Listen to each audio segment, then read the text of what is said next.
نبی پاک صلی اللہ علیہ وسلم کا فرمان سنیں گے آپ، اور آپ یقیناً اس فرمان سے اتنا کچھ حاصل کریں گے، اتنا کچھ حاصل کریں گے کہ شاید کسی اور تفسیر کی، کسی اور تفصیل کی، کسی اور شرح کی، کسی ایک نقطے کی بھی گنجائش نہ بچے۔ سرور کائنات صلی اللہ علیہ وسلم نے فرمایا، میں جس کام میں تمہیں آزادی دوں نا، مجھے چھوڑے رکھا کرو، کیونکہ تم سے پہلے لوگ اپنے نبیوں سے زیادہ سوالات کرنے اور زیادہ جھگڑنے کی وجہ سے ہلاک ہو گئے تھے۔ وہ زیادہ سوالات کرتے تھے، انبیاء سے جھگڑا کرتے تھے، بحث مباحثہ کرتے تھے، وہ ہلاک کر دیے گئے۔ فرمایا میں تمہیں جس کام سے منع کر دوں، حضور فرماتے ہیں اس کام کو چھوڑ دیا کرو، اور جس کام کے کرنے کا حکم دوں جہاں تک ہو سکے بجا لایا کرو۔ لیکن بحث مباحثہ اور فضول سوالات، بعض لوگ ایسے ہوتے ہیں کہ جن سے آپ توقع ہی نہیں کر سکتے کہ وہ کوئی صحیح سوال کریں گے، کوئی صحیح بحث چھیڑیں گے، وہ کوئی تربیت کا، اصلاح کا، خیر کا کام کریں گے، وہ کوئی نہ کوئی الجھاؤ پیدا کر کے خبروں میں رہنا چاہتے ہیں، وہ کوئی نہ کوئی ایسا سوال چھیڑنا چاہتے ہیں کہ جس کے بارے میں ان کا خیال ہوتا ہے جی میرے سوال کا جواب نہیں جی کسی کو آیا، وہ ایک آدھ پہیلی یاد کر لیتے ہیں اور پھر وہ کہتے ہیں جی وہ دیکھو جی میرے تو سوال کا جواب نہیں نہ دیا۔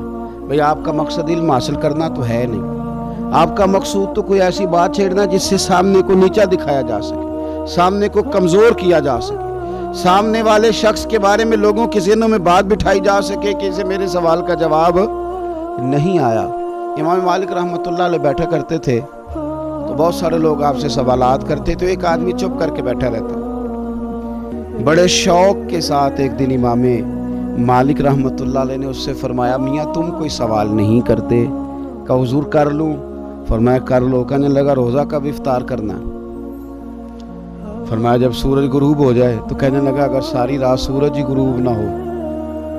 تو امام صاحب فرمانے لگے بیٹے تو چپ ہی رہا کر، تیرا سوال نہ کرنا ہی بہتر ہے۔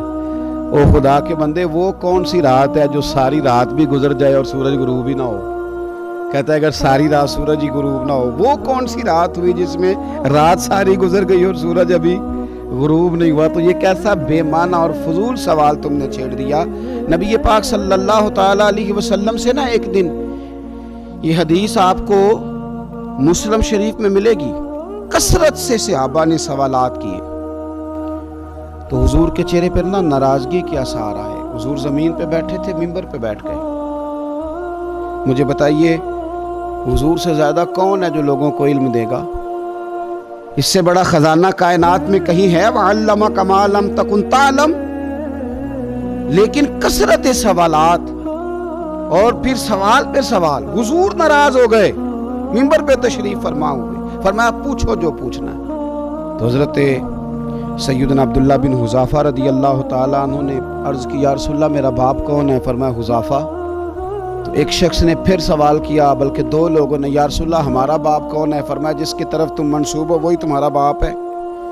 پھر ایک اور شخص کھڑا ہوا، حضور میں جنت میں جاؤں گا یا جہنم میں؟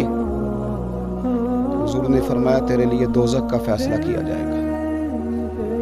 اب جب سرکار کے چہرے پہ جلال دیکھا کہ حضور جلال میں فرما رہے ہیں پوچھو، تو لوگ خاموش ہو گئے۔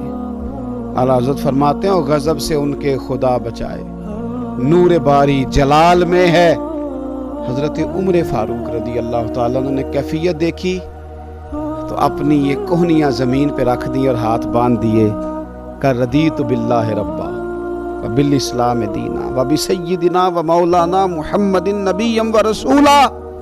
کہنے لگے سونے ہمیں معاف کر دیں، ہم اللہ کے رب ہونے پہ بڑے ہی راضی ہیں، اسلام کے دین ہونے پہ بڑے راضی ہیں، اور ہم بڑے راضی ہیں کہ اللہ نے آپ کو ہمارا نبی اور رسول بنایا ہے۔ حضور بڑے راضی ہیں۔ تو حضرت عمر فاروق رضی اللہ تعالیٰ عنہ کی بات سن کے حضور نے فرمایا عمر بیٹھ جاؤ، اللہ تم پہ رحم کرے اور اللہ تمہیں اس کی توفیق عطا فرمائے۔ تو آپ اور میں یہ غور کریں کہ ضرورت کا سوال ضرور پوچھیں، یہ تو بڑی خیر والی بات ہے، لیکن اگر ہمیں پتہ ہے کہ ہم جو بات کر رہے ہیں وہ فضول ہے، اور ہم جو بات کر رہے ہیں وہ ٹیسٹر لگانے کے لیے کر رہے ہیں، ہم جو بات کر رہے ہیں وہ دوسرے کا علم چیک کرنے کے لیے، اس کی حیثیت چیک کرنے کے لیے کر رہے ہیں، تو اس کی ہمیں دین اجازت نہیں دیتا۔ آپ سوال کریں گے لیکن آپ بحث مباحثہ الجھاؤ۔ آج کیا ہو رہا ہے؟ امت مسلمہ کیا کر رہی ہے چاروں جانب؟ آپ دیکھ لیں، ان باتوں پہ بھی بحث ہے جن کی کوئی ضرورت نہیں تھی، ان باتوں پہ بھی بحث ہے جن کو ہمارے بزرگوں نے طے کر دیا تھا، طے کر کے رکھ دیا تھا۔ ایک حدیث سن لیں اور میں بات کو ختم کروں۔ نبی پاک صلی اللہ تعالیٰ علیہ وآلہ وسلم نے نہ کیل و کال سے، مال ضائع کرنے سے اور زیادہ سوالات کرنے سے منع کیا۔ ان تین چیزوں سے بچیں، یہ بخاری میں موجود ہے۔ تین چیزوں سے بچیں، کثرت سے بحث کرنا اور اس جگہ مال ضائع کرنا جہاں لگانے کی کوئی ضرورت نہیں تھی، اور بلا وجہ سوالات کرنا۔ علم سیکھنے کے لیے کرنا خیر کی بات ہے، لیکن فضول سوالات کرنا، ان تین چیزوں سے حضور نے ہمیں منع کیا۔ اللہ تبارک و تعالی ہمیں حسین دین کو حسین طریقے سے اپنانے کی توفیق عطا فرمائے۔ آمین۔ آخر دعوانا ان الحمدللہ رب العالمین۔